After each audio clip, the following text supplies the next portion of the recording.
Mr. Speaker, ladies and gentlemen, for all of the reasons that I'm pretty sure the feminist movement surely isn't okay with calling women a bitch, a slut, a whore, a bimbo, a dumb blonde, or saying that, hey, that's such a Shaniqua thing to do, are the same reasons we probably should oppose the popularization of calling middle aged women Karens.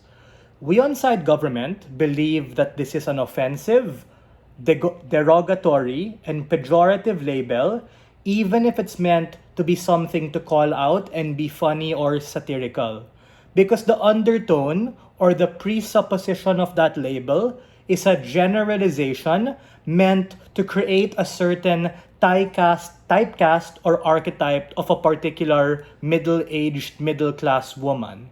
And because the feminist movement stands for things like equality and fair treatment, these particular labels, which we're not okay with, we think calling someone a Karen is an extension of these labels, and they are ultimately offensive and just a poor way to be able to call out bad behavior, even if it's meant to be funny. What is this debate about? A couple of features of our model. Number one, this is a value judgment debate about the interest of the feminist movement. So it's a value judgment, but there's somewhat an embedded actor of the feminist movement whose lens we have to look at to make that decision. There are three particular things we think the feminist movement stands for. A, preserving the intersectionality of the movement and reducing infighting within its members, because all women, regardless of who you are or where you come from, are a part of that. The movement isn't necessarily a monolith just for particular women who are like woke or who support using that label. B, we want to also be able to keep the harmony, especially among optics and reputation of the movement. Meaning, the fact that a movement would use this particular bad behavior and call it out justifies other people to kind of look at them in a different way and maybe treat particular people that way. Meaning, for the reasons that I mentioned, I don't want to say those bad labels again, but if you're not okay with outside society or men using that, then don't use it among each other. It creates poor optics and a bad precedent.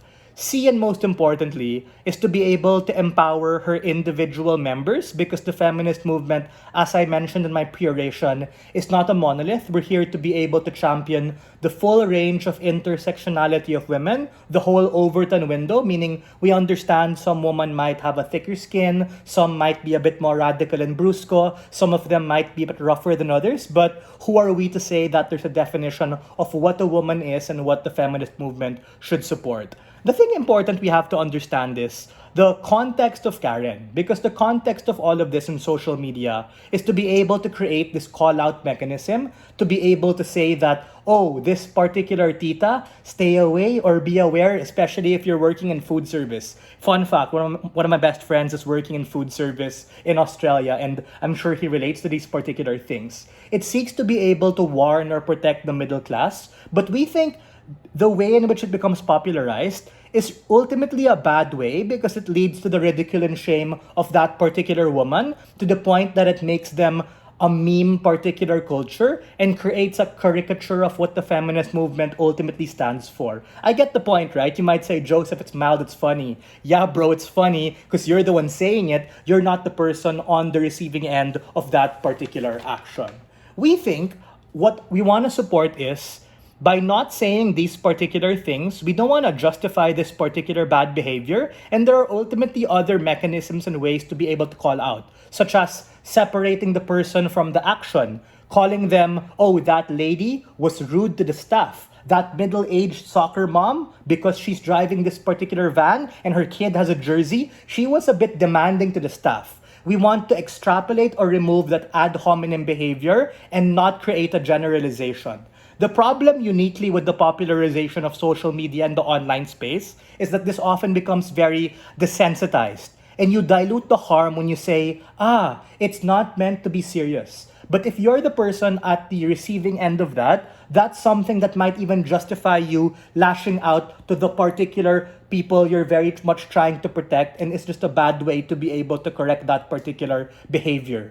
We think this is akin to slander and libel of a particular person, and it's ultimately a form of online or face-to-face harassment, ladies and gentlemen, or unjust vexation for that particular woman you call a Karen. What are the impacts here, right? The couple of impacts here are as follows. We think that ultimately, when you oppose it in any way, shape, and form, which we define as stopping using it, calling out bad behavior, not tolerating it, ultimately allows you to be able to bolster solidarity for the feminist movement. The same way we think it's kind of bad that you call someone a dumb blonde, for instance, we think the impact here is the understanding that not all middle-aged women who are middle class are entitled in that particular way. I'm sure a lot of our moms probably fall within that spectrum, and I'm sure a lot of our titas and maybe younger lolas fall within that as well. And I'm pretty sure it's safe to say majority of them are nice. It's only an isolated case where you have the Karens, so to speak, which we don't want to label as that. We want to call them out for what they are. Rude particular titas, rude moms, rude lolas. Call it for what it is. You don't have to necessarily shame these particular individuals. The second harm here is that it leads to just poor discourse and is a terrible call-out mechanism, even if it's meant to be mild.